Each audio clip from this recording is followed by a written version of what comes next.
Olá, a graça e a paz. Em nosso curso básico de vida cristã, estamos no livro 3, Epístolas Paulinas 1, Carta aos Gálatas. Na aula passada, o tópico 2, Saulo, o defensor da fé judaica. Nós vimos que Paulo foi criado aos pés de Gamaliel, que era fariseu, e respondemos à seguinte questão: o que defendia a doutrina dos fariseus? Depois nós passamos para quais os fatos influentes na conversão de Saulo. Afinal, quem eram os Gálatas? Terceiro, qual e por que surgiu a crise em Gálatas? E por fim, nós fechamos a aula passada respondendo qual seria a responsabilidade de Paulo nesse caso para contornar o problema. Ok? Hoje nós estamos iniciando aí o tópico 3, a responsabilidade pela defesa da fé. Lembrando que é o último tópico, né, que nós estamos encerrando esse capítulo 6. No próximo aula, no capítulo 7, nós vamos começar a estudar propriamente o livro. Agora nós estamos na introdução, ok? Amado, se você já leu, ou se ainda vai ler, então quando você lê a carta aos Gálatas, deveria ter notado, que Paulo sente uma profunda responsabilidade pelas igrejas sobre o seu cuidado. Isso por ter sido ele o fundador delas, e que os seus membros estavam prestes a naufragar na fé em Cristo Jesus. Então, Paulo, o seu pai na fé, não, Paulo amava-os amava-os e queria protegê-los contra esse perigo que estava rondando eles ali. Em Gálatas, no capítulo 4, versículo 19, ele diz assim: meus filhos, por que de novo sofro as dores de parto, até ser Cristo formado em vós? Né? Por isso, não era de admirar, ou seja, nós não deveríamos nos admirar por ter ele escrito uma carta tão urgente e tão franca, a saber, do perigo que corria os seus filhos na fé. Nós sabemos que a igreja é estruturada em cima de doutrina. Então, a doutrina foi e sempre será de vital importância na vida de uma igreja, né? E como obreiros cristãos, sentimos o mesmo que Paulo em relação às pessoas que nós levamos a Cristo, que nós evangelizamos, que nós ganhamos e colocamos para ter um encontro com Cristo. Então, se você já estruturou um trabalho, eu não falo só na igreja, mas qualquer trabalho, quando você se sente ou sente que alguém está ensinando, está tentando destruir aquele trabalho com falsas doutrinas, né, tentando corromper a congregação que você fundou, você também vai estar na mesma situação em que Paulo está. Então, o que temos que começar a perceber dentro desse contexto de Gálatas? Primeiro, entender que a igreja primitiva era constituída quase que exclusivamente por judeus, que haviam aceitado a Cristo como Salvador. Havia poucos gentios convertidos, amado. E depois nós vamos voltar nesse assunto novamente. Então, observe, mas algo mudou aí. Então, após a missão ou as viagens missionárias de Paulo e Barnabé, a igreja começou a crescer entre os gentios. Daí levantou-se uma questão: como receber esses gentios na igreja? Um grupo lá já deu a resposta, os judaizantes. Tem que observar a circuncisão. Né? Então, aqui nós voltamos. Para os judeus, o evangelho não era mais do que uma extensão da lei de Moisés. Mas observe como é que a coisa, como é que é o cenário aqui para você ter essa visão. A princípio, o cristianismo era restrito aos judeus. Os seguidores de Jesus eram judeus. Os que receberam o Espírito Santo no Pentecoste eram judeus. Os primeiros capítulos de Atos dos Apóstolos, né, vemos os crentes se dirigindo ao templo por ocasião dos períodos de oração. Né? Então, diante disso aí, nós temos que entender que, embora fossem cristãos evangélicos cheios do Espírito Santo, sentiam ainda aquela obrigação de respeitar a lei de Moisés. Daí que nós começamos a ver surgir uma crise. Então, observe, a crise provocada pelos judaizantes foi perigosa, não só para a igreja, as igrejas locais em si, mas também para todo o cristianismo.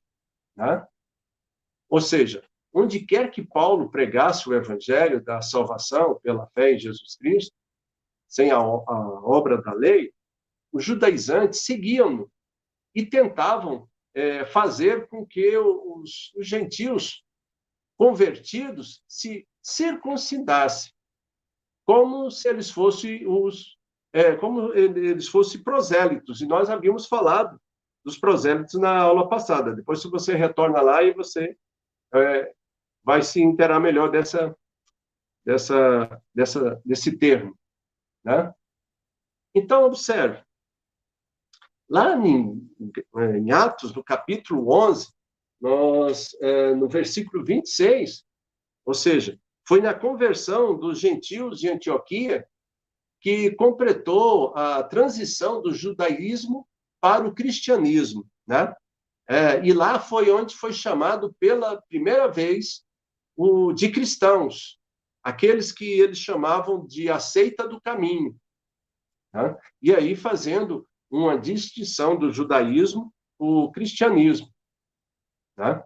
E na aula passada a gente viu essa dificuldade, né? Porque muitos desses judeus ainda queriam que fosse seguido a lei de Moisés. E aí era a questão.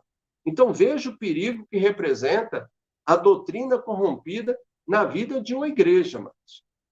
Estamos falando aqui de uma doutrina bíblica, exposta nas Escrituras, e não meramente de costumes culturais ou temporais, locais ou humanos. Era algo que estava acontecendo dentro da igreja. Ok? Então, vamos lá. Defesa do apóstolo. Bom,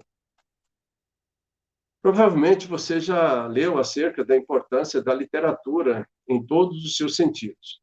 No tempo de Paulo, não havia a imprensa como nós temos hoje, nem os meios modernos de comunicação, como a internet.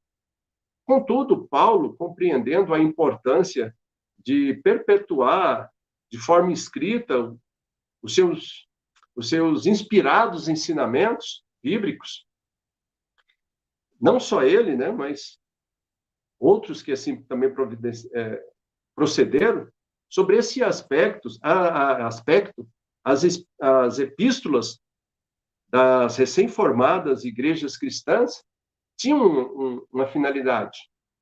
Vejamos o que são epístolas e como elas utilizam o meio cristão neotestamentário.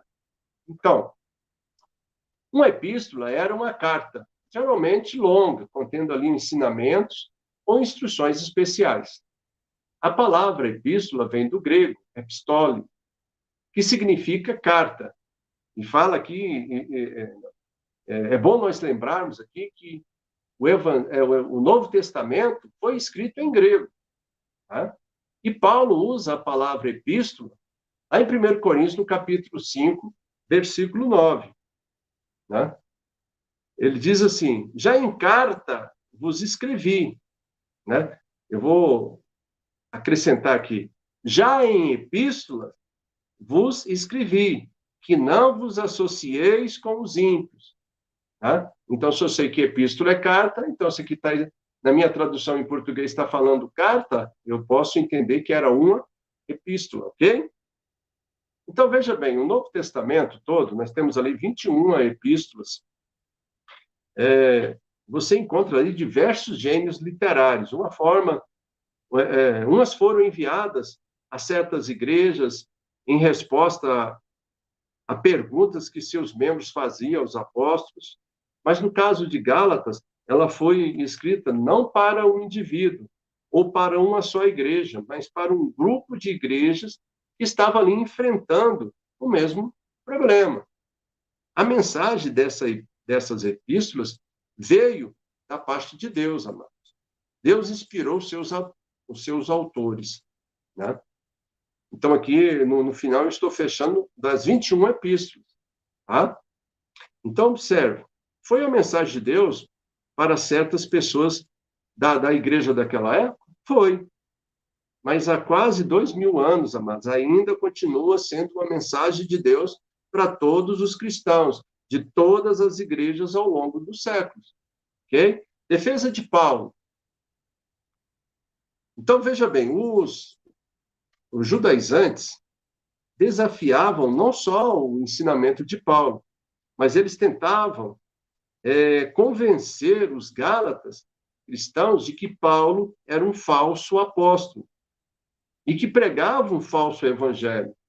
Então, por esta razão, Paulo começa a epístola com a defesa do seu apostolado, defendendo depois o evangelho. Então, vejamos, Gálatas no capítulo 1, versículo 11. Faço-vos, porém, saber, irmãos, que o evangelho por mim anunciado não é segundo o homem. Tá? Continuando ele, Paulo mostra que o evangelho anunciado anuncia a salvação pela fé. Gálatas, no capítulo 3, verso 11. E a evidência que, pela lei, ninguém é justificado diante de Deus, porque o justo viverá pela fé. Então, a fé em Cristo conduz a uma vida cheia do Espírito, uma vida de vitória sobre o pecado, sobre o mundo e a carne. Enquanto que o esforço humano para guardar a lei, para obter a salvação, conduz à derrota, à perda. Amém? Amados, agora nós vamos entrar no ponto-chave aqui. O esboço de Gálatas. O esboço é fundamental para o melhor entendimento de Gálatas. Você precisa estudar com atenção, que nós agora vamos começar a ler cada capítulo e fazer um estudo mais aprofundado. Então, é importante você verificar o esboço, as 4 principais divisões. Então, observe aí as 4 principais divisões. Primeiro, o tópico 1. Deus dá a Paulo o seu evangelho, que vai do capítulo 1, versículo 1, ao capítulo 2, versículo 21. Tópico 2. O evangelho da fé, que é o capítulo 3. Tópico 3. O evangelho só produz filhos, que é o capítulo 4. E o tópico 4, liberdade cristã, que vai do capítulo 5, versículo 1, até o capítulo 6, versículo 18. E nós temos aí também o tema, né? O tema da epístola, ou seja, a justificação pela fé e a liberdade cristã, ok?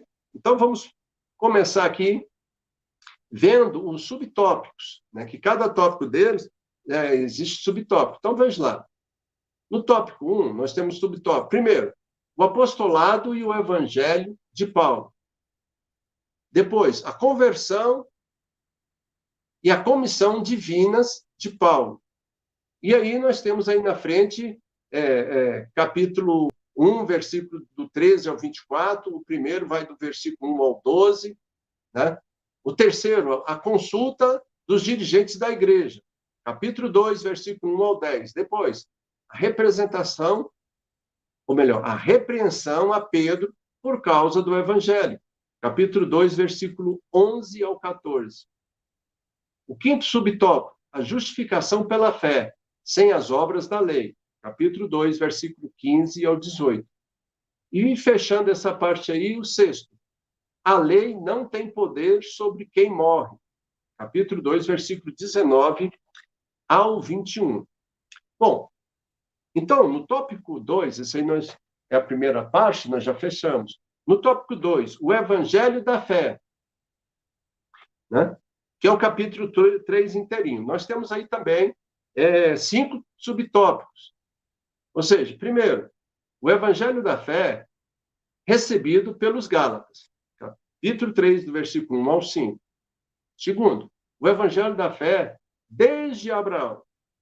Capítulo 3, versículo 6 ao 9. Terceiro, a relação entre o evangelho e a lei. Capítulo 3, versículo 10 ao 18. O quarto subtópico. A lei foi dada para nos guiar a Cristo. Do capítulo 3, do 19 ao 25. E os filhos de Deus pela fé. Do capítulo 3, do 26 ao 29. Então, observe. Esse esboço facilita com que você tenha maior facilidade de se localizar na hora da leitura, né, do livro de Gálatas.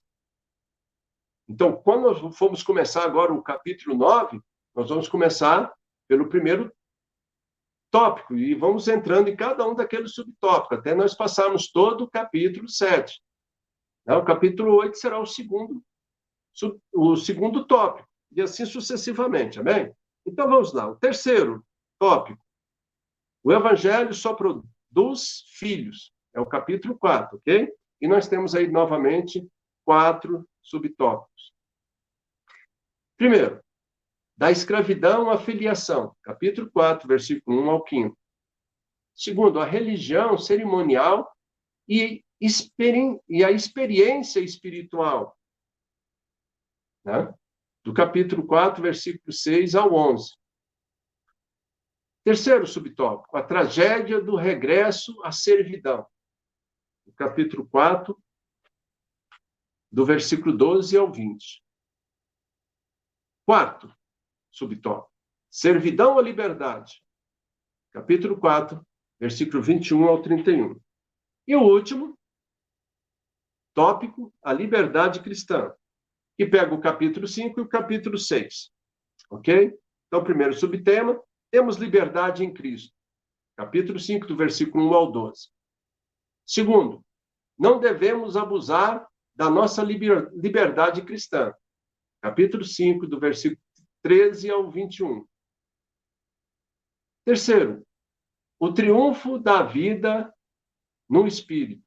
Capítulo 5, versículo 22 ao 26. E o quarto subtópico, a aplicação do Evangelho na vida diária. Capítulo 6, versículo 1 ao 6.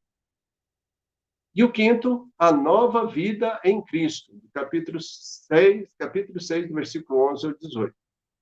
Ok? Então, amados, observe. Esse primeiro apanhado aí dos esboços é para nós termos uma visão. É lógico que se eu quiser colocar mais alíneas nisso daqui, em cada um dos subtópicos, tem como nós aprofundarmos mais. Mas para o nosso estudo, essa visão mais panorâmica vai facilitar muito mais para nós o entendimento e podemos nos aprofundar mais na palavra de Deus e termos o maior entendimento e conhecimento da palavra. Amém? Então, na próxima aula, nós encerramos aqui essa parte, na próxima aula, o capítulo 7, Deus dá a Paulo o seu evangelho. Tópico 1, o apostolado do evangelho de Paulo. E aqui nós recomendamos aí aos irmãos que leia o capítulo 1, do versículo 1 ao 24, amados. Essa leitura vai facilitar o seu entendimento. E também a questão pode levar você a levantar algumas questões, né? Para você fazer tirar suas dúvidas. Então, nós recomendamos a leitura do capítulo 1 de Gálatas, ok? Então, veja bem, para quê? O nosso objetivo é responder algumas questões. O que significa a palavra igreja ou eclésia? Segundo, Deus ainda hoje chama pessoalmente as pessoas para o ministério? E como ocorre essa chamada? 3. Quando Paulo fala de outro evangelho, o que isso significa? E a última questão desse tópico 1, qual a diferença entre judaísmo e cristianismo? Ok? Bom, amados, espero que deu para você ter uma visão mais ampla na hora da leitura, porque muitas vezes você fala assim, nossa, eu tenho uma dificuldade tão grande para me localizar e entender a palavra de Deus. Então, com esses esboços, fica mais fácil de você se localizar e você ver qual o assunto que está sendo tratado ali, ok? Então, nós encerramos aqui o capítulo 6, né?